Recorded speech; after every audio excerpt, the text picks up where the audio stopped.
एक पूर्व IPS officer Meera Chadha Borwankar जी ने एक किताब लिखी है और उस किताब में ये बताया है कि एक वक्त ऐसा था जब संजय दत्त को जान जाने का डर लग रहा था। जब उन्हें एक जेल से दूसरी जेल में शिफ्ट किया जा रहा था, उनके पसीने छूट रहे थे और उन्हें ये लग रहा था कि उनका एनकाउंटर तक हो सकता है। ये पूरी खबर मैं आपको इस वीडियो में बताने जा रहा हूँ, लेकिन मैं आपके सामने ये पूरी खबर बताऊँ उससे पहले एक छोटी सी रिक्वेस्ट है। अगर आपने अभी तक मेरे चैनल को सब्सक्राइब नहीं किया है तो आप अभी इसी वक्त कर सकते हैं, ताकि जब भी मैं कोई वीडियो पोस्ट करूँ उसकी जानकारी आप तक पहुंच सके। देखिए, ये जो रिपोर्ट मेरे सामने खुली है ये बताती है कि जब संजय दत्त को आर्थर रोड से पुणे की यरवदा जेल में शिफ्ट किया जा रहा था, उस वक्त वो काफ़ी घबराए हुए थे और वो घबराहट के मारे कांप रहे थे, वो पसीने से लथपथ थे। दरअसल संजय दत्त की जेल ट्रांसफ़र की खबर मीडिया में फैल चुकी थी। उन्हें देखने के लिए भारी तादाद में लोग और मीडिया वाले जेल के बाहर जमा हो रहे थे। इस भीड़ की वजह से संजय दत्त को डर ये था कि कहीं भीड़ में उनका एनकाउंटर न कर दिया जाए। इस बात का खुलासा एक आईपीएस ऑफिसर रही हैं मीरा चड्ढा बोरवणकर, उन्होंने किया है। असल में इन्होंने एक बुक लॉन्च की है जिसका टाइटल है madam commissioner the extra ordinary life of an Indian police chief. ये बुक है जिसमें इसका जिक्र किया गया है।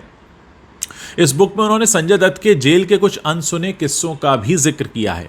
इसी किताब के सिलसिले में उन्होंने साइरस सेस को दिए एक इंटरव्यू में कहा कि संजय दत्त को ये डर था कि वो ट्रांसफ़र के दौरान किसी एनकाउंटर में मारे जाएंगे।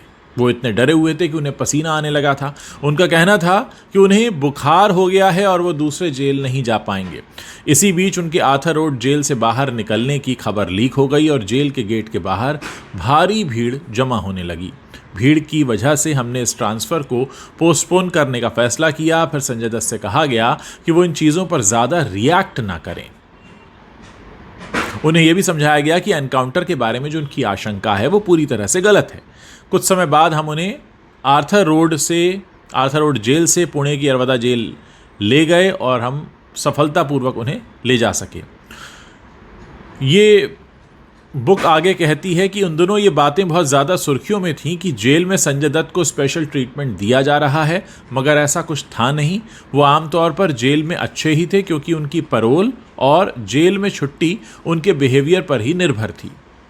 अगर उन्होंने अच्छा व्यवहार न किया होता तो हम उन्हें छुट्टी या पैरोल की परमिशन नहीं दे सकते थे। और इतना ही नहीं, वो जेल में काम भी किया करते थे। इसी इंटरव्यू में मीरा चड्ढा बोरवणकर ने कहा है कि उनसे एक सवाल पूछा गया कि क्या संजय दत्त को जेल के अंदर घर का खाना मिल रहा था। इस पर उन्होंने कहा कि जब भी बड़े नेता या एक्टर या एक्ट्रेसेस जेल के अंदर जाते हैं तो उन्हें लगता है कि वो वीआईपी हैं। जब दत्त आर्थर रोड जेल में थे तब वो अंडर ट्रायल थे, इस कारण उन्हें वहाँ पर घर के खाने की परमिशन मिली हुई थी। फिर जब उन पर जुर्म साबित हो गया और उन्हें यरवदा जेल में शिफ्ट किया गया, तब मजिस्ट्रेट के फैसले के बाद इस परमिशन में बदलाव किया गया। 1993 में संजय दत्त को टाडा एक्ट के तहत 6 साल की सज़ा सुनाई गई थी। उन पर मुंबई में बम ब्लास्ट में इस्तेमाल हुए हथियारों को अपने घर पर रखने का आरोप लगा था। संजय दत्त को पहले 6 साल की सज़ा हुई थी, जिसे बाद में घटाकर 5 साल किया गया। 19 अप्रैल 1993 को संजय दत्त पहली बार जेल गए थे। इसके बाद 1993 से लेकर 2016 तक वो कई बार जेल गए। हालांकि 2016 में उन्होंने अपना 5 साल का कारावास पूरा कर लिया। तो ये किताब है, मुझे लगता है इसमें वो लोग जो जानना चाहते हैं कि क्या होता था संजय दत्त के साथ जेल में, उनको काफ़ी इंटरेस्ट आएगा इसको पढ़ने में। और मैं आपको बता दूं कि मेरे स्टार न्यूज़ में काम करने के दौरान मुझे कई बार मौका मिला आर्थर रोड जेल के अंदर बनी टाडा कोर्ट में जाने का और इस पूरे केस की सुनवाई को कवर करने का। मुझे अभी भी याद है कि वहाँ अबू सलेम को भी लाया जाता था, संजय दत्त भी आते थे और उस वक्त मीडिया का काफ़ी जमावड़ा होता था। और अगर मैं सही से याद करूं तो अक्सर संजय दत्त की नीली शर्ट के चर्चे होते थे। और उस कोर्ट में अंदर जाने के लिए जब आप जेल के दरवाजे से अंदर जाते हैं तो आपके जूते मोजे सारी चीज़ें चेक होती थी जितने लोग अंदर जाते थे। और काफ़ी दिनों तक इसकी सुनवाई चली थी, बहुत लंबा समय इस केस को सुनवाई में लगा और उसके बाद ये फ़ैसला आया। उस वक्त पब्लिक प्रोसिक्यूटर उज्ज्वल निकम साहब हुआ करते थे।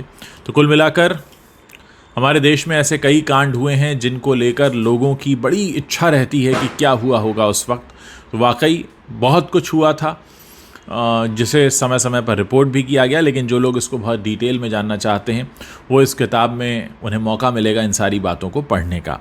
आप मेरे वीडियो के नीचे कमेंट करके बता सकते हैं कि आप और किस तरह के वीडियोस मेरे प्लेटफॉर्म पर देखना चाहेंगे। साथ ही मैं आपको याद दिला दूं कि इस चैनल के अलावा मेरे और भी कई चैनल्स हैं जिनका मैं उल्लेख समय समय पर करता रहता हूं। उज्ज्वल रिएक्ट्स है जहां पर मैं रिएक्शन वाले वीडियोस बनाता हूं। उज्ज्वल त्रिवेदी टॉक्स है जहां पर बॉलीवुड की पुरानी बातें आप सुन सकते हैं, पुरानी किस्से कहानियाँ सुन सकते हैं।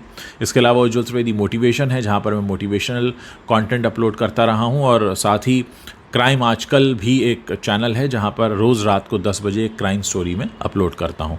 उम्मीद है आप हमारे सभी चैनल्स को पसंद कर रहे होंगे और एक बार ज़रूर सैंपल करेंगे और हमें मौका देंगे कि हम अपने अच्छे कंटेंट से आपको कुछ अच्छी सूचनाएं दे सकें, कुछ अच्छी कहानियाँ सुना सकें और आपको अपने जीवन में सीखने के कई मौके दे सकें। बहुत बहुत शुक्रिया इस वीडियो को देखने के लिए।